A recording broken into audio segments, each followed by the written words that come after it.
Hello 7th class. तो आज हम हिंदी फर्स्ट में पाठ 11 शुरू करने जा रहे हैं। पाठ 11 जिसका नाम क्या है? दीवानों की हस्ती। तो दीवानों की हस्ती पाठ है 11, जिसके कवि यह क्या है? एक कविता है। तो इस कविता के कवि कौन है? इसके कवि है भगवती चरण वर्मा। तो इस कविता दीवानों की हस्ती पाठ के लेखक भगवती चरण वर्मा के द्वारा लिखी गई है या इसके द्वारा रची गई है। तो इस पाठ के माध्यम से कवि क्या बता रहे हैं?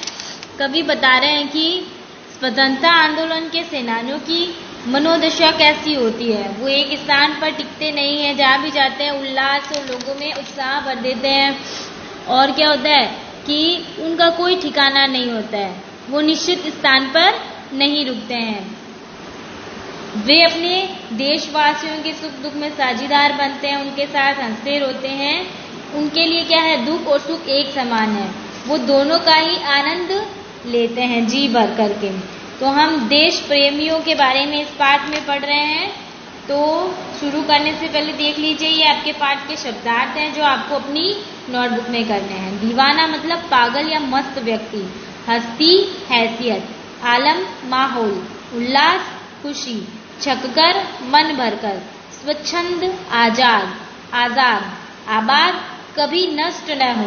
तो ये शब्दार्थ आपको अपनी नोटबुक में करने हैं। तो चलिए हम कविता शुरू करते हैं। हम दीवानों की क्या हस्ती है, आज यहाँ कल वहाँ चले, मस्ती का आलम साथ चला, हम धूल उड़ाते जहाँ चले। तो कवि इन देशभक्तियों के बारे में कह रहे हैं कि आज़ादी के लिए अपना सब कुछ लुटा देने वाले वीरों का मन जो है वो जोश से भरा हुआ है। उनके लिए अपने देश की गरिमा सर्वोपरि है, इसके आगे उन्हें अपनी कोई हस्ती दिखाई नहीं देती है। वो कहते हैं कि हम आज हैं तो हम कल वहाँ हैं, हमारा कोई ठिकाना नहीं है। हम जहाँ भी जाते हैं अपने साथ मस्ती का आलम लेके जाते हैं, मस्ती का माहौल लेके जाते हैं। वहाँ जहाँ भी जाते हैं वहाँ जोश और उत्साह का वातावरण बन जाता है। आए बनकर उल्लास अभी, आंसू बनकर बह चले अभी, सब कहते ही रह गए अरे, तुम कैसे आए कहाँ चले। तो हम जहाँ भी जाते हैं वहाँ क्या हो जाता है? उल्लास उत्साह का माहौल पैदा हो जाता है सब जगह। और हम जब वहाँ से जाते हैं तो सबकी आंखों में क्या आ जाते हैं? आंसू आ जाते हैं। जब भी वो देशभक्त वहाँ से जाते हैं तो उनके जो बंधु बांधव होते हैं, उनके जो रिश्तेदार होते हैं, उनकी आंखों में स्नेह के आंसू आ जाते हैं और वे उनसे कहने लगते हैं कि अभी अभी तो आए थे, इतनी जल्दी कहाँ चल दिए, तुम्हें यहाँ कुछ दिन और रुकना चाहिए। तो इन पंक्तियों का अर्थ क्या है कि कवि कहता है कि आज़ादी के लिए अपना सब कुछ लुटा देने वाले वीर जो है उनका मन क्या है? जोश से भरा हुआ है। वो देश की गरिमा को अपना सब कुछ मानते हैं। इस गरिमा के आगे उन्हें अपनी कोई हैसियत दिखाई नहीं देती है। वे आज़ादी के दीवाने हैं, लोगों में उत्साह पैदा करने के उद्देश्य से सारे देश में घूमते हैं और जिस दिशा में उनके कदम बढ़ते हैं वहाँ इनके जोश और उत्साह का वातावरण बन जाता है। कवि कहते हैं कि ये दीवाने लोगों के लिए हर्ष और उल्लास लाते हैं, खुशी और प्रसन्नता लाते हैं। और जब वो वहाँ से जाते हैं तो उनके जो बंधु बांधव, उनके जो रिश्तेदार, उनको जानने वाले जो भी लोग होते हैं, उन सब की आंखों में स्नेह के आंसू आ जाते हैं। और वे सब लोग उनसे यही कहते हैं कि कहाँ जा रहे हो आप लोग, अभी अभी तो आए थे, इतनी जल्दी कहाँ जा रहे हो, कुछ दिन तो और आपको यहाँ रुकना चाहिए। आगे देखो, किस ओर चले यह मत पूछो, चलना है बस इसलिए चले, जग से उसका कुछ लिए चले, जग को अपना कुछ दिए चले। किस ओर चले यह मत पूछो, कि हमसे यह मत पूछो कि हम कहाँ जा रहे हैं, किस ओर जा रहे हैं, ये हमसे मत पूछो। चलना है बस इसलिए चले, कि हमें जाना है यहाँ से, बस हमें चलते रहना है, इसलिए हम यहाँ से जा रहे हैं, लेकिन कहाँ जाएंगे हमें भी पता नहीं है। जग से उसका कुछ लिए चले, जग को अपना कुछ दिए चले। कि इस संसार में उसकी कुछ यादें हैं और कुछ भावनाएं हैं, वो हम लेके जा रहे हैं और अपनी कुछ भावनाएं देकर जा रहे हैं। संसार की यादें लेके जा रहे हैं और अपनी कुछ भावनाएं देकर जा रहे हैं। दो बात कही, दो बात सुनी, कुछ हंसे और फिर कुछ रोए। छककर सुख दुख के घूंटों को हम एक भाव से पिए चले। हम भिखमंगों की दुनिया में स्वच्छंद लुटाकर प्यार चले। कह रहा है कि दो बात कही, दो बात सुनी, कुछ हंसे और फिर कुछ रोए। तो वो कहते हैं कि हम अपने देशवासियों के सुख दुख में भागीदार रहे हैं। हमने किसी से दो बातें कही हैं तो किसी से दो बातें सुनी हैं। किसी के साथ हम हंसे हैं तो किसी के दुखों में हम भागीदार बनकर रोए हैं। तो हमने हर चीज का क्या है, छककर सुख दुख के घूंटों को हम एक भाव से पिए चले। तो हमारे लिए सुख और दुख दोनों एक समान है, इसलिए हमने जी भरकर इनका आनंद लिया है, एक भाव से इनका आनंद लिया है। तो ये जो लाइन है इनके माध्यम से कवि कहते हैं कि दीवाने कहते हैं उनसे उनका आने जाने का पता ठिकाना मत पूछो, क्योंकि उनका कोई निश्चित स्थान नहीं है। उन्हें बस अपने स्वतंत्रता रूपी लक्ष्य तक पहुंचना है, इसलिए चल दिए हैं। वह कहते हैं कि संसार के उसकी कुछ यादें लेकर और अपनी कुछ भावनाएं देकर आगे की ओर बढ़ जाते हैं। वे अपने देशवासियों के सुख दुख में साझीदार बनते हैं। वे उनके साथ हंसते हैं, रोते हैं, परंतु उनके लिए सुख और दुख दोनों एक समान है, इसलिए वो इन दोनों का जी भरकर आनंद लेते हैं, उनको एक समान समझते हैं। हम भिखमंगों की दुनिया में स्वच्छंद लुटाकर प्यार चले। हम एक निशानी सी उर पर ले असफलता का भार चले। कि वो कहते हैं कि ये जो भिखमंगे अभावग्रस्त जीवन जीने वाले लोग हैं, कि देश के लिए दीवाने बने हुए बलिदानी कहते हैं कि देश के कुछ लोग देश से सदा कुछ न कुछ चाहते ही रहते हैं, देश के लिए कुछ देने की बात नहीं सोचते। ऐसे लोग भिखमंगों के समान हैं। तो हम उन लोगों के ऊपर अपना सच्चा प्यार लुटाकर चल रहे हैं। तो उन लोगों को देश से सच्चा प्यार करने की भावना सिखाना चाहते हैं। देश से निस्वार्थ प्रेम करना हर देशवासी का कर्तव्य होता है। इन देश प्रेम के दीवानों को इस बात पर बड़ा पछतावा होता है कि निरंतर प्रयत्न करने पर भी वे देश को स्वतंत्रता नहीं दिला पाए हैं। अपनी असफलता के इस बोझ को हृदय में धारण कर निरंतर अपने कर्तव्यों को निभाते जा रहे हैं। अब अपना और पराया क्या, आबाद रहे रुकने वाले। हम स्वयं बंधे थे और स्वयं हम अपने बंधन तोड़ चले। तो देशभक्ति की भावना जिनके मन में होती है ना, उनके लिए कोई भेदभाव नहीं होता है, उनके लिए सब कोई अपना होता है।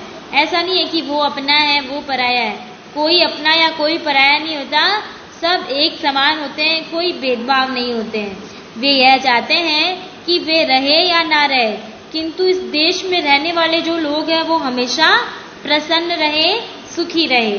वे कहते हैं कि हमने अपने जीवन के लक्ष्य एवं बंधन जो है वो हमने खुद ने तय किए थे। हाँ, अब हम स्वयं ही अपने बंधन और रिश्ते नाते तोड़कर बलिदान होने की राह पर बढ़ रहे हैं। तो इन पंक्तियों के माध्यम से देश प्रेमियों के बारे में कवि बता रहा है कि भिखमंगे उनके लिए कहा गया है जो हमेशा देश से कुछ न कुछ चाहते रहते हैं, लेकिन कुछ देने की भावना उनके मन में नहीं होती है कि हमारा देश के लिए भी कोई कर्तव्य है। तो ये जो देश प्रेमी है उन लोगों को सच्ची देश प्रेम की भावना सिखाना चाहते हैं, सच्ची देशभक्ति सिखाने चाहते हैं। उन्हें इस बात पर बड़ा पछतावा होता है कि इतना प्रयास करने पर भी वे देश को स्वतंत्रता नहीं दिला पाए हैं। अपनी इस असफलता के बोझ को वो अपने हृदय में धारण करके अपने कर्तव्यों को निभाए जा रहे हैं। उनके लिए अपना और पराया जैसी कोई भावना नहीं होती है, ऐसा भेदभाव करने की कोई भावना नहीं होती है। वो तो बस ये चाहते हैं कि हमारे देश में जो भी रहने वाले लोग हैं वो क्या रहे, हमेशा खुशी रहे, खुश रहे, सुखी रहे, प्रसन्न रहे। वो कहते हैं कि हमारे जीवन के जो बंधन और लक्ष्य हैं वो हमने खुद ने तय किए थे, इसलिए हम स्वयं ही अपने बंधन, अपने रिश्ते नाते जो भी हैं उन सब को तोड़कर बलिदान होने की राह पर बढ़ रहे हैं। मतलब वो अपने देश के लिए अपने कर्तव्यों का पालन कर रहे हैं। तो बहुत ही सुंदर भावनाओं वाला पाठ है ये दीवानों की अस्थि, जो कि भगवती चरण वर्मा के द्वारा लिखा गया है। इस पाठ से हमें क्या संदेश मिलता है कि हमें सदैव स्वतंत्र भाव से जीवन जीना चाहिए। ठीक है, तो आ जाइए नेक्स्ट पेज पे। शब्दार्थ का हो गए, अभ्यास प्रश्न देखिए। अभ्यास में लिखित में क्या है, निम्नलिखित प्रश्नों के उत्तर दो। कवि ने दीवाना शब्द का प्रयोग किसके लिए किया है? कवि ने दीवाना शब्द का प्रयोग स्वाधीनता सेनानियों के लिए किया है। ठीक है। दूसरा है, इस कविता के माध्यम से कवि क्या संदेश देना चाहता है? तो पेज नंबर 63 पे है। इस कविता के माध्यम से कवि संदेश देना चाहता है कि हमें सदैव स्वतंत्र भाव से जीवन जीना चाहिए। फिर है प्रश्न 3, इस कविता की कौन सी बात आपको सबसे अच्छी लगी और क्यों? तो इसका उत्तर देखिए। कविता में ऐसी अनेक बातें हैं जो मुझे अच्छी लगती हैं। पहला है, कविता में बेफिक्र तथा मस्त जीवन जीते हुए भी दूसरों की खुशियों को ध्यान में रखने का संदेश दिया गया है। दूसरा है, सुख दुख को समान भाव से ग्रहण करने की प्रेरणा मिलती है।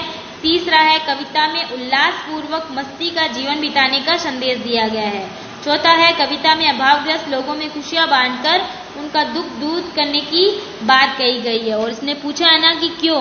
क्योंकि इसमें समानता, एकता, प्रेम तथा सद्भाव में वृद्धि होती है, इसलिए। फिर है प्रश्न 4, कवि ने अपने आने को उल्लास और जाने को आंसू बनकर बह जाना क्यों कहा है? तो प्रश्न 4 का उत्तर यह है, कवि और उसके साथी देश प्रेमी हंसमुख प्रवृत्ति के हैं। जहां भी जाते हैं लोगों को खुश करते हैं, परंतु वे लोगों को स्थायी प्रसन्नता नहीं दे पाते। कवि इसे अपनी असफलता मानकर दुखी है, इसलिए कवि ने अपने आने को उल्लास और जाने को आंसू बनकर बह जाना कहा है। फिर आ जाओ उस प्रश्न 6 में सही उत्तर पर सही का निशान लगाना है। असफलता शब्द का विलोम है सफलता। प्यार शब्द का पर्यायवाची है प्रेम। हस्ती शब्द का अर्थ है हैसियत। फिर है, निम्नलिखित पंक्तियों को पूरा करो। मस्ती का अलम साथ चला, हम धूल उड़ाते जहां चले। दो बात कही, दो बात सुनी, कुछ हंसे और फिर कुछ रोए। हम एक निशानी सी उर पर ले असफलता का भार चले। हम स्वयं बंधे थे और स्वयं हम अपने बंधन तोड़ चले। फिर आ जाओ नेक्स्ट पेज पे। शब्द ज्ञान में इन शब्दों के विलोम शब्द लिखने हैं आपको। उल्लास का शोक, पराया का अपना, प्यार का विलोम नफरत, स्वतंत्र का विलोम परतंत्र, दुख का सुख और तोड़ना का जोड़ना। फिर है, शब्दों को शुद्ध करके लिखना है इसमें। तो मैंने शुद्ध करके लिखे हैं, आप लोग भी ऐसे शुद्ध करके लिखोगे। फिर है, भाषा ज्ञान में दो दो पर्यायवाची लिखने हैं। दीवाना का पागल और मस्त व्यक्ति, हस्ती का हैसियत सामर्थ्य, आलम का माहौल और अवस्था या दशा भी कह सकते हैं। उल्लास का खुशी प्रसन्नता, स्वच्छंद का आजाद मुक्त, दुनिया का संसार जगत। फिर है मौखिक में उच्चारण करने का। फिर है सोचो और बताओ। तो पहला है, कवि और कविता का नाम बताओ। तो कविता का नाम है दीवानों की हस्ती और कवि है भगवती चरण वर्मा। कविता में कवि किससे कुछ लेने की बात कर रहा है? कविता में कवि जग से कुछ लेने की बात कर रहा है, इस संसार से कुछ लेने की बात कर रहा है। तीसरा है, कवि ने यह दुनिया किसकी बताई है? तो कवि ने यह दुनिया भिखमंगों की बताई है। तो अब है कि आपको अपनी नोटबुक में क्या क्या करना है, तो देख लीजिए आपको नोटबुक में क्या क्या करना है। शब्दार्थ, लिखित का क और सोचो और बताओ। ठीक है, तो क्या क्या करना है आपको? शब्दार्थ करने हैं, लिखित का क करना है, उसके बाद आपको नेक्स्ट पेज पे सोचो और बताओ है वो करने हैं। तो ये आपका पाठ दीवानों की हस्ती। पार्ट 11 कंप्लीट हो गया है। ओके।